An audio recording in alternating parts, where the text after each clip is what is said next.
Lord Vader stepped out of the elevator and stood at the entrance to the throne room. He marched resolutely down the walkway, up the stairs, and kneeled before the Emperor. Rise and speak, my friend. Vader rose. My master, a small rebel force has penetrated the shield and landed on Endor. Yes, I know. There was no hint of surprise in his tone, rather fulfillment. Vader noted this, then went on. My son is with them. The Emperor's brow furrowed less than a millimeter. Are you sure? I felt him, my master. Strange that I have not, the Emperor murmured, his eyes becoming slits. Certainly Vader and his son were more closely linked than was the Emperor with young Skywalker. But, in addition, the Emperor was now aware of a cross-current he hadn't read before, a buckle in the Force he couldn't quite understand. I wonder if your feelings on this matter are clear, Lord Vader. They are clear, my master. He knew his son's presence. It galled him, and fueled him, and lured him. Well, then you must go to the sanctuary moon and wait for him, Emperor Palpatine said simply. He will come to me? Vader asked skeptically. This was not what he felt. Of his own free will, the Emperor assured him. It must be of his own free will, or else all was lost. A spirit could not be coerced into corruption. It had to be seduced. Destinies could never be read with absolute certainty, but Skywalker would come. I have foreseen it. His compassion for you will be his undoing. The boy will come to you, and you will then bring him before me. Vader bowed low. As you wish. With grim anticipation, Vader strode out of the throne room to board the shuttle for Endor. Luke, Chewie, Han, and 3PO picked their way methodically through the undergrowth behind R2. R2 clicked and whirred to himself, then darted forward, whistling loudly. 3PO raced behind him. R2 says the rocket bikes are right up. Oh, dear. They broke into the clearing just ahead of the others. The charred debris of 3 speeder bikes was strewn about, not to mention the remains of some Imperial scouts. They spread out to inspect the rubble. Little of note was evident, except for a torn piece of Leia's jacket. Han held it soberly, thinking. 3PO spoke quietly. R2's sensors find no other trace of Princess Leia.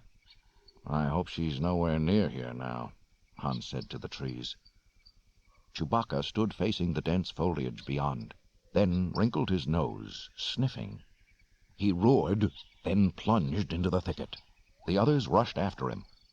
All at once, the undergrowth gave way to another clearing. A single tall stake was planted in the ground, from which hung several shanks of raw meat. The searchers stared, then cautiously walked to the stake. "What's this?" 3PO voiced the collective question. Chewbacca's nose was going wild in some kind of olfactory delirium. He held himself back as long as he could, but was finally unable to resist.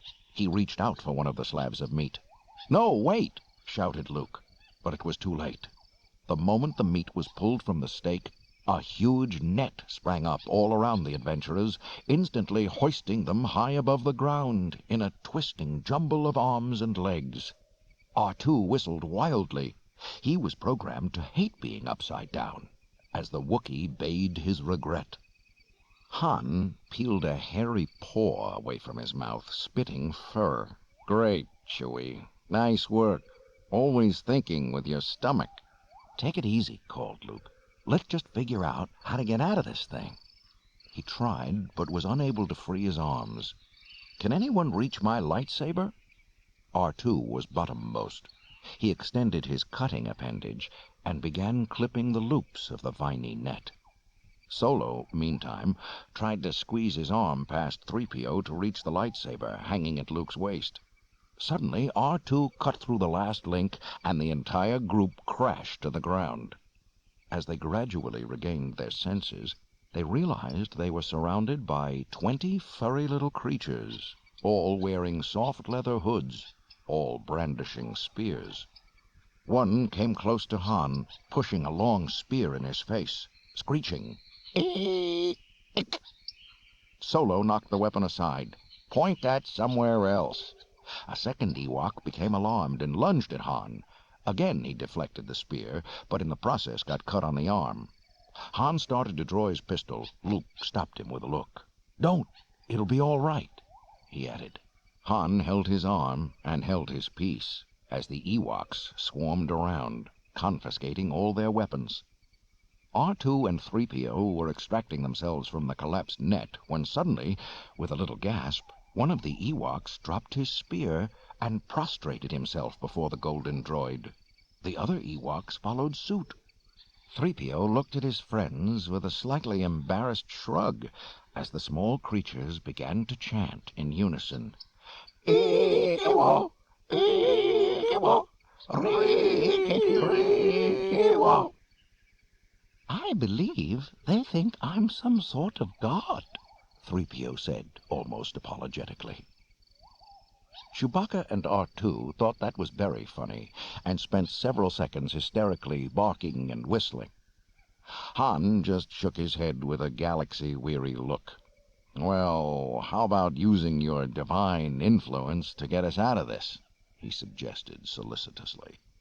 "I beg your pardon, Captain Solo, but it's against my programming to impersonate a deity." Han moved threateningly toward the protocol droid. "Listen, you pile of bolts. If you don't—" He got no further, as 15 Ewok spears were thrust menacingly in his face. "Just kidding," he smiled affably. The procession of Ewoks wound its way slowly into the ever-darkening forest. On their shoulders they carried their 4 prisoners, Han, Chewbacca, Luke, and R2, tied to long poles, wrapped around and around with vines. Behind the captives, 3PO, borne on a litter, was carried high upon the shoulders of the Ewoks. The starry sky seemed very near the treetops to Luke as he and his friends were carried into the Ewok village. He wasn't even aware it was a village at first. The tiny orange sparks of light in the distance he thought initially to be stars. But then he found himself being hoisted up intricate stairways and hidden ramps around the immense trunks, and gradually, the higher they went, the bigger and cracklier the lights became. Luke finally realized the lights were bonfires among the treetops. The captives were taken out onto a rickety wooden walkway far above the ground. For one bleak moment, Luke was afraid they were going to be pitched over the brink, but the Ewoks had something else in mind. The first creature in line grabbed hold of a long vine and swung across to a far trunk, which Luke could see had a large cave-like opening carved into its titanic surface. Vines were quickly tossed back and forth across the chasm until soon a kind of lattice was constructed, and Luke found himself being pulled across it on his back, still tied to the wooden poles. On the other side they rested on a shaky, narrow platform until everyone was across. Then the diminutive monkey bears dismantled the webbing of vines and proceeded into the tree with their captives. When they emerged 50 yards beyond, they were in the village square. Everywhere were hundreds of Ewoks, cooks, tanners, guards, grandfathers. Mother Ewoks gathered up squealing babies at the sight of the prisoners. Dinner smoke filled the air. Children played games. Minstrels played strange, resonant music on windy reeds. The entourage of captors and captives stopped before the largest hut. Luke, Chewie and R2 were leaned on their poles against a nearby tree. Han was tied to a spit and balanced above a pile of kindling that looked suspiciously like a barbecue pit. Dozens of Ewoks gathered around, chattering curiously in animated squeals. Teebo emerged from the large structure. He was slightly bigger than most of the others, and undeniably fiercer. He wore a horned animal half-skull above his head, and carried a stone hatchet. He examined the group cursorily, then seemed to make some kind of pronouncement. At that, a member of the hunting party stepped forward. Paplu, the mantled Ewok. Teebo conferred with Paplu for a short time. The discussion soon turned into a heated disagreement, however, with Paplu apparently taking the rebels' side. Han looked over at Luke with a dubious frown. I don't like the looks of this." Chewie growled his wholehearted agreement. Suddenly, Logray exited from the large hut, silencing everyone with his presence. Shorter than Teebo, he was nonetheless clearly the object of greater general respect. He, too, wore a half-skull on his head, a single feather tied to its crest. His face was wise, though. He carried no weapon, only a pouch at his side, and a staff of bones. One by one, he carefully appraised the captives. Teebo and Paplu babbled their opposing points of view at him, but he seemed supremely uninterested, so they soon stopped. When Logray came to Chewbacca, he became fascinated and poked at the Wookiee with his staff. Chewie took exception to this and growled dangerously at the tiny bear man. Logray needed no further coaching and did a quick backstep, at the same time reaching into his pouch and sprinkling some herbs in Chewie's direction. "Careful, Chewie," Han cautioned from across the square. "He must be the head honcho." "No," 3PO corrected. "Actually, I believe he's their medicine man." Logray wandered over to examine R2-D2. He sniffed, tapped, and stroked the droid's metal shell. After a few moments of thought, he ordered the small robot cut down. The crowd murmured excitedly and backed off a few feet. R2's vine binders were slashed by two knife-wielding guards, causing the droid to slide down his pole and crash unceremoniously to the ground. The guards set him upright. R2 was instantly furious. He zeroed in on Teebo as the source of his ignominy, and beeping a blue streak, zinged him with an electric charge. The shocked Ewok jumped into the air, squealed, and ran away as fast as his stubby little legs could carry him. 3PO was incensed. "R2, you're only going to make matters worse." Luke was afraid the situation was getting out of control. He called with the barest hint of impatience to his faithful droid. "3PO, I think it's time you spoke on our behalf." 3PO turned to the assemblage of fuzzy creatures and made a short speech, pointing from time to time to his friends tied to the stakes. Logray became visibly upset by this. He waved his staff, stamped his feet, and shrieked at the golden droid for a full minute. At the conclusion of his statement, several Ewoks began filling the pit under Han with firewood. "Well, what did he say?" Han shouted with some concern. 3PO wilted with chagrin. "I'm rather embarrassed, Captain Solo, but it appears you are to be the main course at a banquet in my honor. He's quite offended that I should suggest otherwise." Before another word could be said, log drums began beating in ominous syncopation. As one, all the furry heads turned toward the mouth of the large hut. Out of it came Wicket, and behind him, Chief Chirpa. Chirpa was gray of fur, strong of will. On his head he bore a garland woven of leaves, teeth, and the horns of great animals he'd bested in the hunt. In his right hand he carried a staff, in his left his pet and adviser, an iguana. Chirpa surveyed the scene in the square at a glance, then turned to wait for the guest who was only now emerging from the large hut behind him.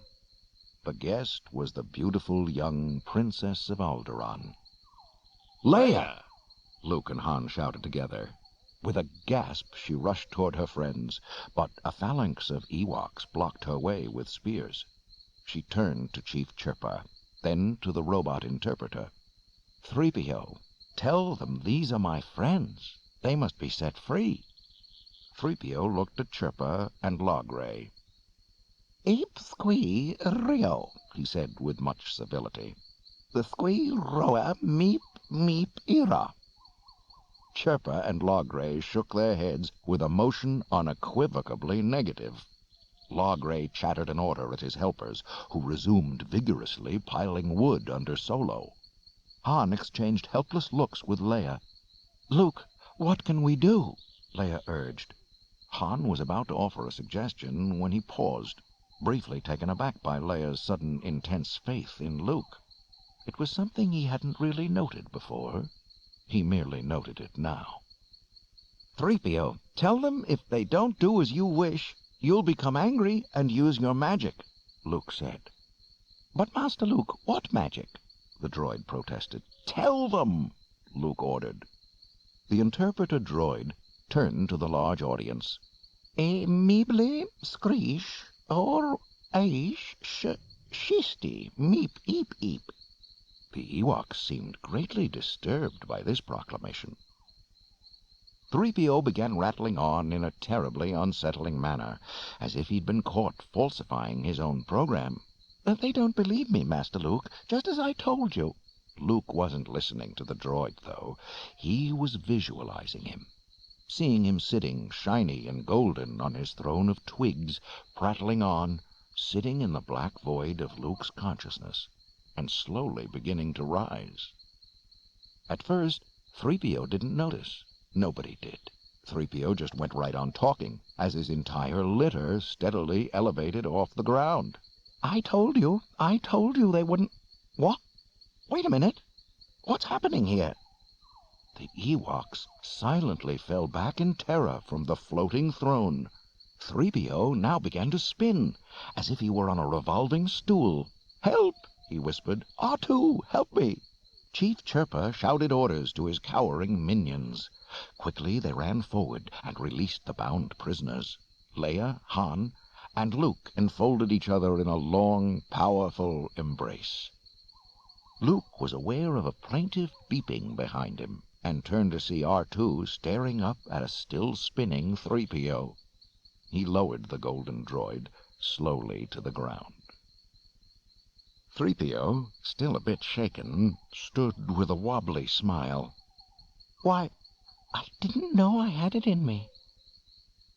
The hut of Chief Chirpa was large, by Ewok standards, though Chewbacca, sitting cross-legged, nearly scraped the ceiling with his head.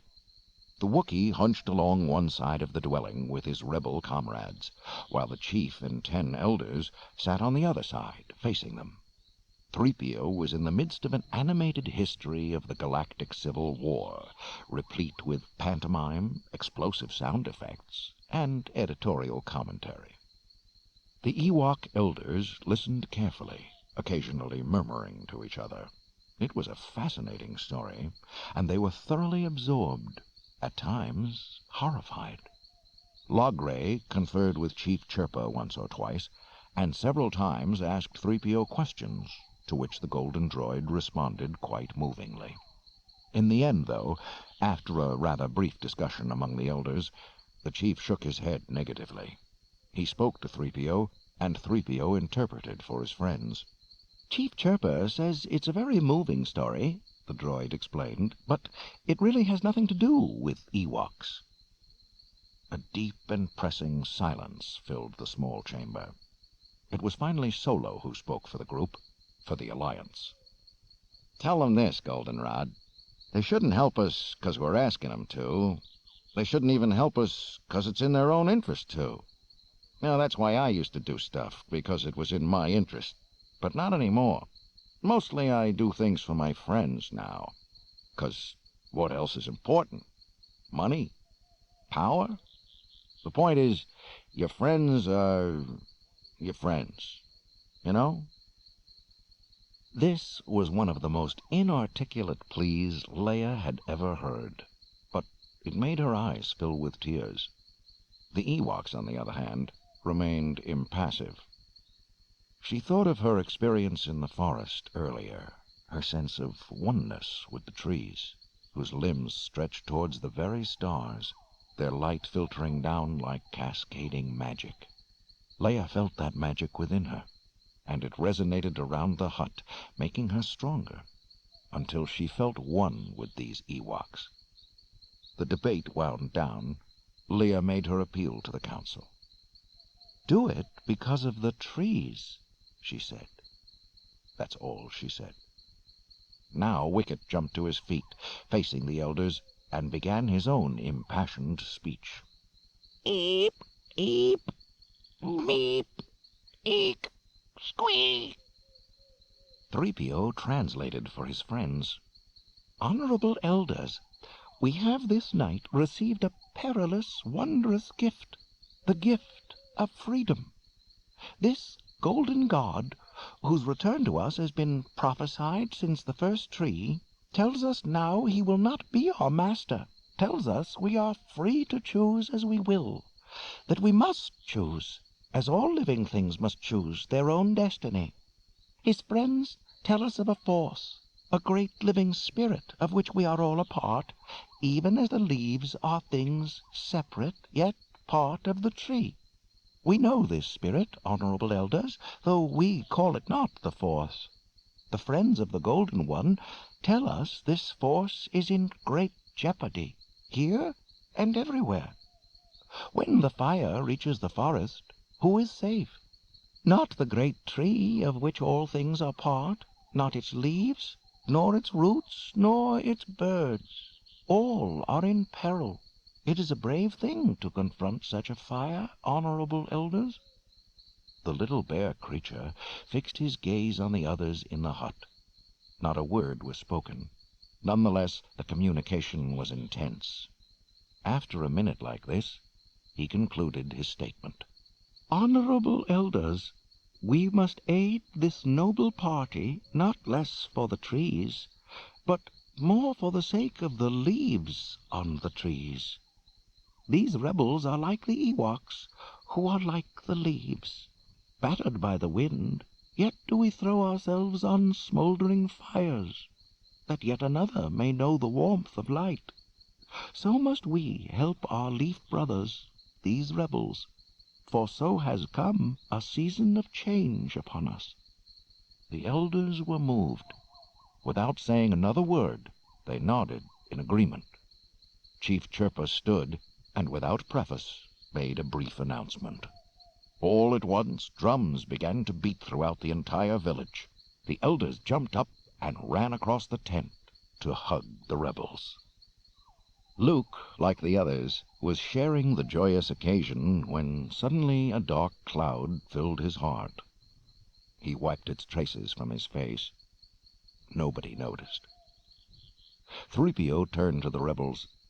"We are now part of the tribe." "Just what I've always wanted," said Solo. 3PO ignored the sarcastic Star Captain. "The chief has vowed to help us in any way to rid their land of the evil ones.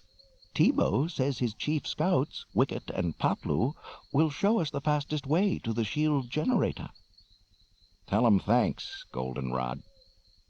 Luke slipped outside and wandered away to a secluded walkway on the dark side of a colossal tree. He stared at the brightest star in the heavens. It looked to be fired from deep within its core by raging elemental vapors. It was the Death Star. He couldn't take his eyes from it. Leia found him like that. "What's wrong?" she whispered. He smiled wearily. "Everything. Or nothing. Maybe things are finally going to be as they were meant to be." Luke felt the presence of Darth Vader very near. Leia took his hand. She felt so close to Luke, yet she couldn't say how. "Luke, tell me what's troubling you."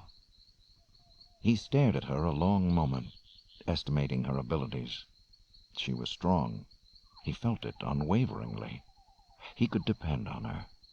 They all could. Vader is here, now, on this moon. Leia felt a chill, as if her blood had actually congealed. How do you know? I can feel his presence. He's come for me. But how could he know we were here? Was it the code? Did we leave out some password? But she knew it was none of these things. No, it's me. He can feel it when I'm near. He held her by the shoulders. He wanted to tell her everything. But now, as he tried, his will was starting to fail. I must leave you, Leia. As long as I'm here, I endanger the whole group and our mission. His hands trembled. I have to face Vader. Leia was fast becoming distraught, confused. She shook her head hard. I don't understand, Luke. What do you mean? He pulled her to him, his manner suddenly gentle, abidingly calm. He's my father, Leia. Your father? She couldn't believe it. Yet, of course, it was true. He held her steady, to be a rock for her. Leia, I found something else out. It's not going to be easy for you to hear it, but you have to know before I leave, because if I don't make it back, you're the only hope for the Alliance. Leia looked away. Flashes of her mother came again, parting embraces. Flesh torn from flesh. Don't talk that way, Luke. You have to survive. I do what I can, we all do, but without you, I can do nothing. It's you, Luke. I've seen it. You have a power I don't understand, and could never have. You're wrong, Leia. He held her at arm's length. You have that power, too. The Force is strong in you. In time, you'll learn to use it as I have. She shook her head. Luke, what's come over you? Leia, the Force is strong in my family. My father has it, I have it, and my sister has it. Leia stared full into his eyes. Darkness whirled there, and truth.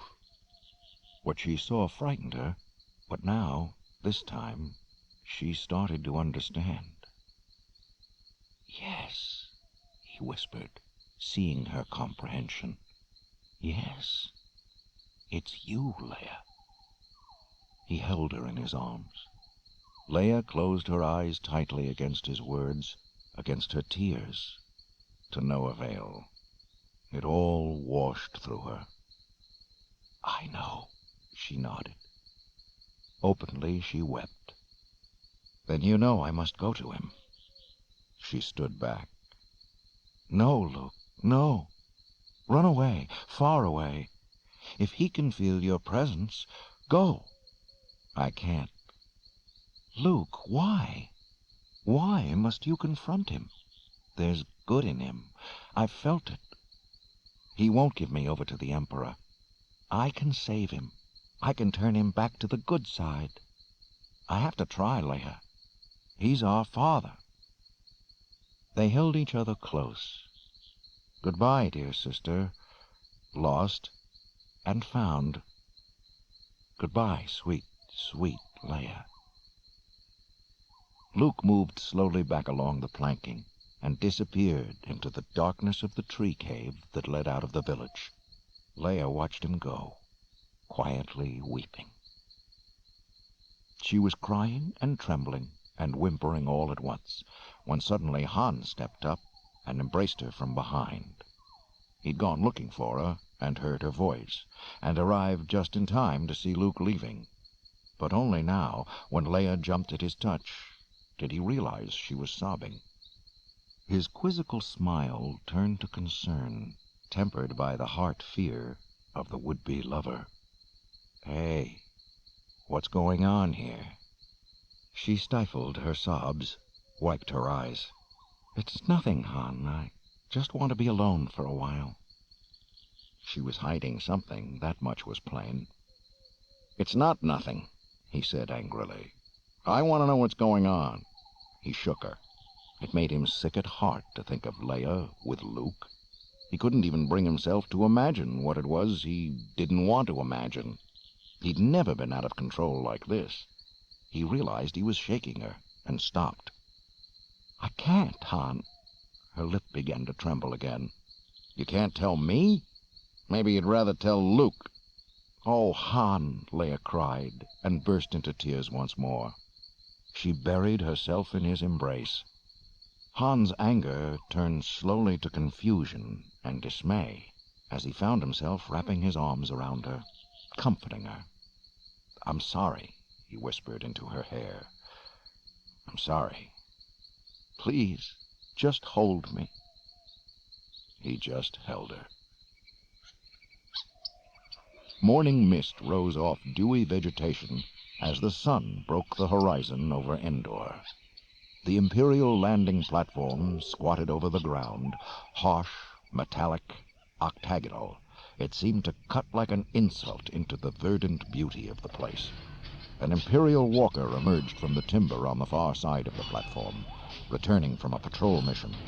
Step by lumbering step, it approached the loading dock. Darth Vader stood at the rail of the lower deck, staring mutely into the depths of the lovely forest.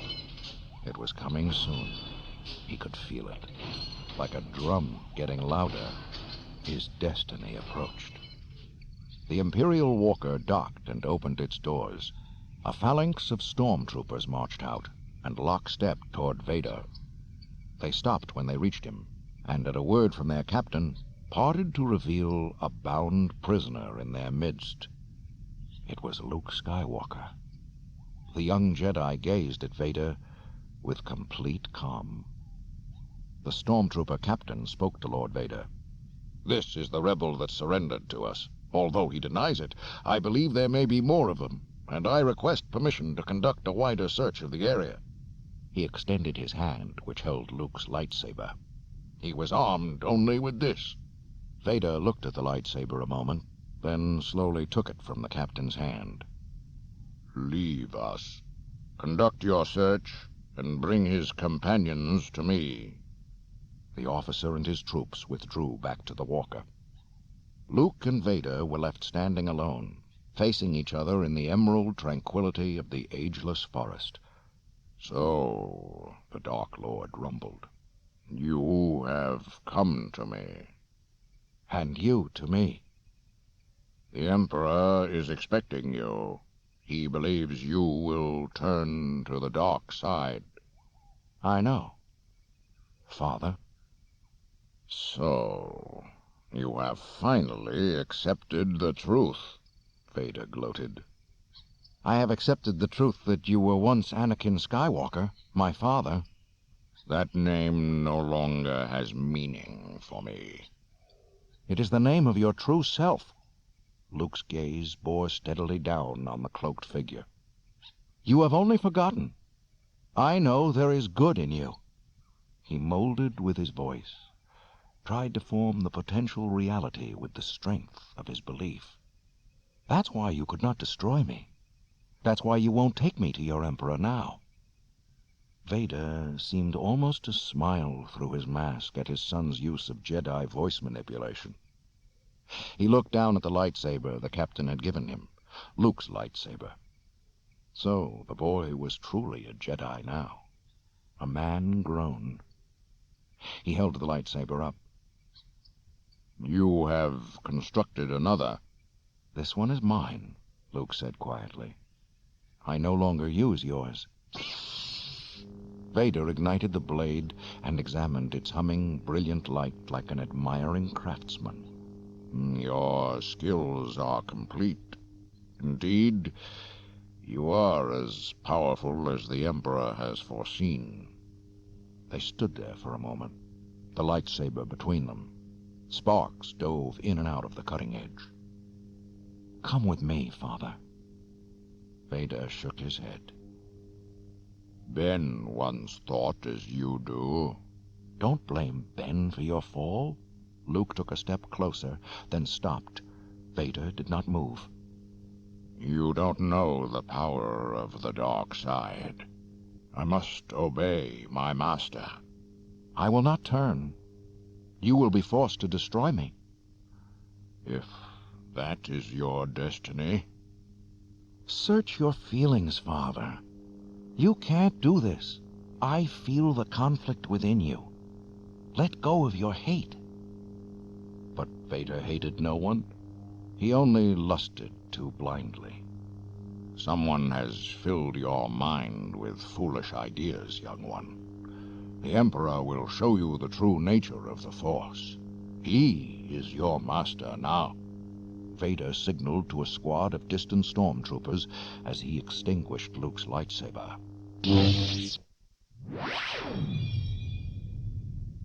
The vast rebel fleet hung poised in space, ready to strike.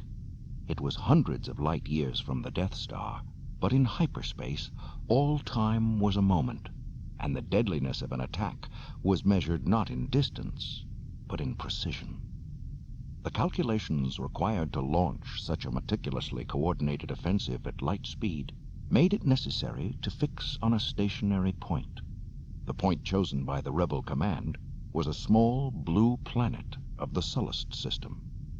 The Millennium Falcon finished its rounds of the fleet's perimeter, checking final positions, then pulled into place beneath the flagship. The time had come. Lando was at the controls of the Falcon.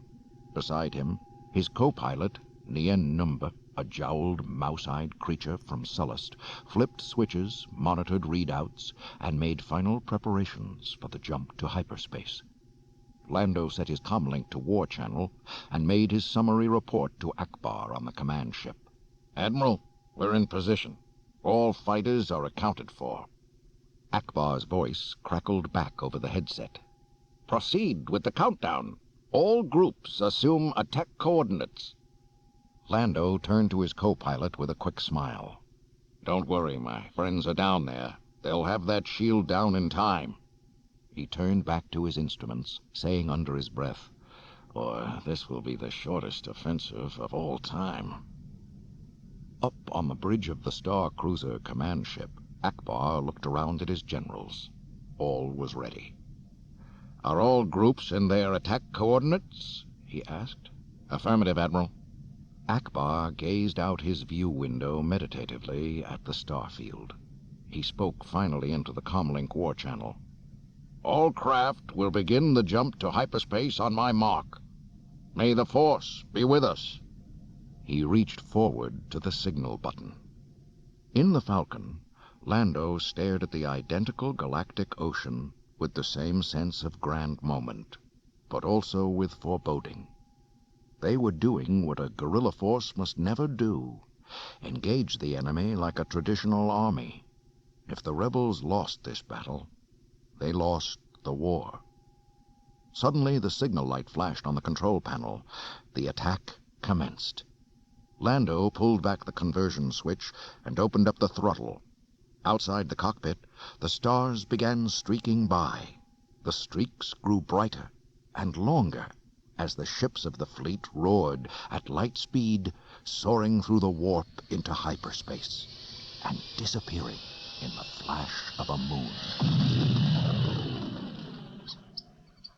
The strike squad crouched behind the woodsy ridge overlooking the Imperial outpost. Leia viewed the area through a small electronic scanner. Flattened down in the bushes on the ridge with the strike force were several Ewoks, including Wicket, Paplu, Teebo, and Warwick. The rest stayed lower, behind the knoll, out of sight. The entrance is on the far side of that landing platform, Leia said, putting down the scanner. This isn't going to be easy. Paplu began chattering away, pointing, squealing. What's he saying, 3PO? Leia asked. Apparently, Wicket knows about a back entrance to this installation, 3PO said. 4 Imperial scouts kept watch over the entrance to the bunker that half emerged from the earth far to the rear of the shield generator complex. Their rocket bikes were parked nearby. In the undergrowth beyond, the rebel strike squad lay in wait. 3PO whispered to Teebo and Paplu, explaining the problem and the objective. The Ewoks babbled a moment, then Paploo jumped up and raced through the underbrush. Leia checked the instrument on her wrist. "We're running out of time. The fleet's in hyperspace by now." 3PO muttered a question to Teebo and received a short reply. "Oh dear," 3PO replied, starting to rise, to look into the clearing beside the bunker. "Stay down," rasped Solo. "What is it, 3PO?" Leia demanded. "I'm afraid our furry companion has gone and done something rash." "What are you talking about?" "Oh no.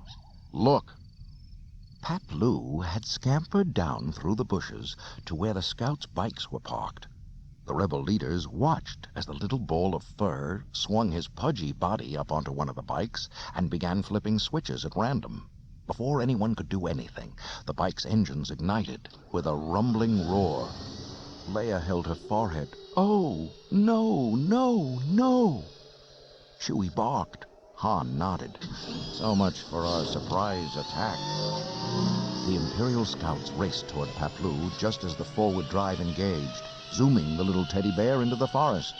3 of the guards jumped on their own bikes, speeding off in pursuit of the hot rod Ewok. A 4th scout stayed at his post near the door of the bunker. Leia was delighted, if a bit incredulous. "Not bad for a ball of fuzz," Han admired. He nodded at Chewie, and the 2 of them slipped down toward the bunker.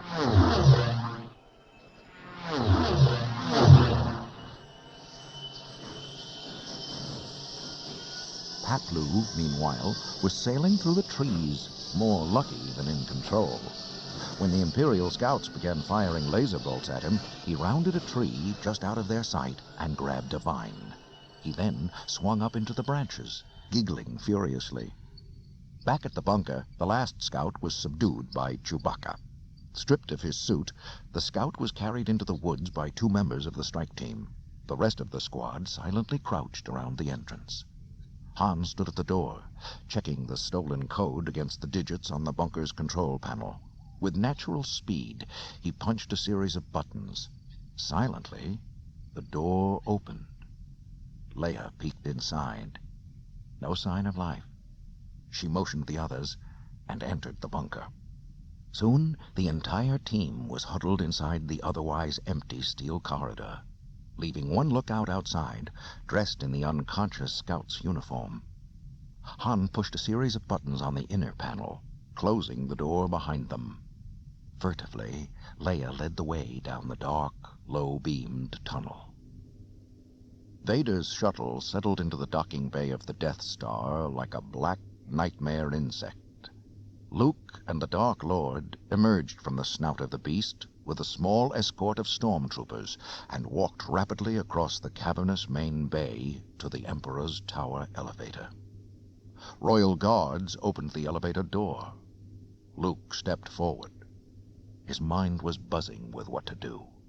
It was the Emperor he was being taken to now. The Emperor. If Luke could but focus. A great noise filled his head, though, like an underground wind. He hoped Leia deactivated the deflector shield quickly and destroyed the Death Star, now, while all 3 of them were here. Before anything else happened, a black storm raged inside him. He wanted to kill the Emperor, but then what? Confront Vader? Destroy him? Destroy Vader, and then what? For the first time, Luke had a brief, murky image of himself, standing on his father's body, holding his father's blazing power, and sitting at the Emperor's right hand. The thought was at once repugnant and compelling. He squeezed his eyes shut against it, but a cold sweat formed on his brow. The elevator door opened. Luke and Vader walked out into the throne room, father and son, both dressed in black. Vader bowed to his master. The Emperor motioned him to rise. "Welcome, young Skywalker," The Evil One smiled graciously. "I have been expecting you."